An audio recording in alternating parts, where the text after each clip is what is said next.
Hello बच्चों, let's read this question. This question says that match the columns and find the correct combination. तो basically ये जो question है ये match the following type question है जिसमें हमें दो कॉलम गिवन है, कॉलम 1 और कॉलम 2, और हमें कॉलम 1 के ऑप्शंस को मैच करना है with the most appropriate option given in the column number 2. अब अगर इस क्वेश्चन के मैं की कॉन्सेप्ट की बात करूं तो इस क्वेश्चन का जो की कॉन्सेप्ट है वो है बच्चों super class Tetrapoda. Let me right it over here. It is super class Tetrapoda. अब सबसे पहले तो देखो जो सुपर क्लास टेट्रापोडा है बच्चों इसके अंदर मेनली 4 क्लासेस आती हैं. कौन कौन सी? सबसे जो पहली क्लास आती है उसे हम बोलते हैं class amphibia. First is class amphibia. दूसरी जो क्लास आती है बच्चों उसे हम बोलते हैं class reptilia.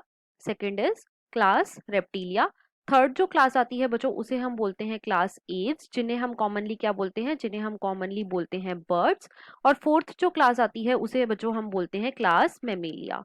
Fourth is class Mammalia.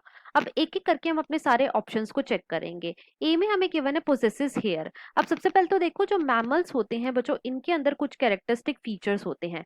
जैसे कि मैमल का जो सबसे पहला कैरेक्टरिस्टिक फीचर है वो ये है कि मैमल्स के अंदर मेमोरी ग्लैंड प्रेजेंट होते हैं. और ये जो मेमोरी ग्लैंड होते हैं ये क्या करते हैं? ये बच्चों मिल्क का प्रोडक्शन कराते हैं. राइट. सेकेंड जो मैमल्स का कैरेक्टर आता है वो ये है कि जो मैमल्स की स्किन होती है बच्चों उसके ऊपर हेयर प्रेजेंट होते हैं. और हेयर का स्किन के ऊपर प्रेजेंट होना ये मैमल का एक यूनिक फीचर है. राइट. अब गिवन क्वेश्चन में जो हमें मैमल गिवन है वो कौन सा है? वो है बच्चों इक्वस. इक्वस को हम कॉमनली क्या बोलते हैं? इसे हम कॉमनली बोलते हैं हॉर्स. तो इसीलिए ए को हम मैच करेंगे बच्चों आर के साथ. बी में हमें गिवन है air sacs connected to the lungs. अब देखो जो बर्ड्स होती हैं मतलब कि जो एव्स होते हैं बच्चों इनके अंदर जो रेस्पिरेशन होती है वो किससे होती है? वो होती है लंग्स से. राइट. जो एव्स होते हैं बच्चों इनके अंदर जो लंग्स होते हैं लंग्स के साथ कनेक्टेड होते हैं एयर सैक. और ये एयर सैक क्या करते हैं? ये बच्चों रेस्पिरेशन को और भी ज्यादा अच्छे तरीके से कराते हैं, मतलब कि ये रेस्पिरेशन को सप्लीमेंट करते हैं. राइट. अब गिवन क्वेश्चन में जो हमें बर्ड गिवन है वो कौन सी है? वो है बच्चों नियोफ्रॉन. नियोफ्रॉन को हम कॉमनली क्या बोलते हैं? इसे हम कॉमनली बोलते हैं वल्चर.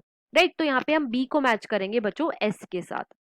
सी में हमें गिवन है एयर ब्लैडर. अब देखो जो एयर ब्लैडर है ये बच्चों एक कैरेक्टरिस्टिक फीचर है बोनी फिशेस का.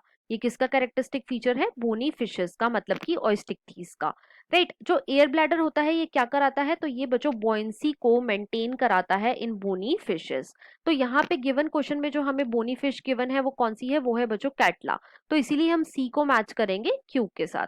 डी में हमें गिवन है स्केल्स एंड स्क्यूट्स. अब देखो जो रेप्टाइल्स होते हैं, जो रेप्टाइल्स होते हैं बच्चों इनकी जो स्किन होती है वो कैसी होती है? वो होती है ड्राई एंड कॉर्निफाइड.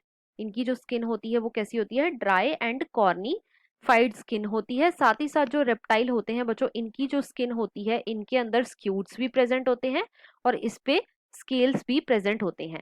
अब गिवन क्वेश्चन में जो हमें रेप्टाइल गिवन है वो कौन सा है? वो है बच्चों टेस्ट्यूडो, जिसे हम कॉमनली क्या बोलते हैं? जिसे हम कॉमनली बोलते हैं टॉर्टोइज. राइट. तो यहाँ पे हमने ए को मैच करा बच्चों आर के साथ, बी को मैच करा एस के साथ, सी को मैच करा क्यू के साथ और डी को मैच करा पी के साथ. और इसके अकॉर्डिंग जो हमारा मोस्ट अप्रोप्रिएट ऑप्शन है वो है बच्चों option number 1. So the final answer of this question is option number 1. I hope you understood it well. Best of luck.